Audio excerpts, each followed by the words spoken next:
Fluksi udhëtarëve në pikën kufitare të Morinit mbetet i lartë edhe në ditët e fundit të korrikut, ndërsa mijëra qytetarë nga Kosova dhe rajoni vijojnë të zgjedhin Bregdetin shqiptar për pushimet verore.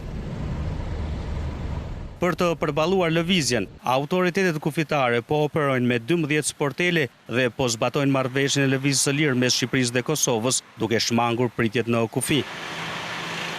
Vetëm gjatë 12 orëve të fundit në Morin janë përpunuar të dhënat e mbi 21.000 qytetarëve dhe të më shumë se 6.000 automjeteve. Sipas të dhënave kufitare, mbi 12.000 persona kanë hyrë në territorin shqiptar, ndërsa pjesa tjetër kanë dalë nga vendi.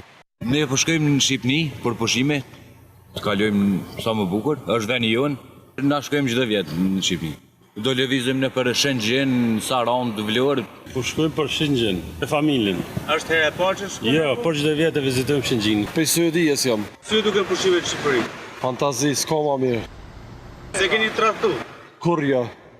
S'do ta rradhaj kur, njet. Ne po kthehemi për Zvicër. Si duken çmimet në Shqipëri? Ishin të përballueshme? Po. Po plazhe? Shumë mirë. Shkodër kemi thënë. Qytetarët shprehen se kanë zgjedhur Bregdetin shqiptar për cilësinë e plazheve dhe shërbime turistike, duke e cilësuar Shqipërinë një destinacion të preferuar veror. Ndërkohë, muaji korrik po mbyllet me 1.362.000 lëvizje qytetarësh në pikën kufitare të Morinit, një tregues i fluksit të lartë që ka shoqëruar sezonin turistik veror.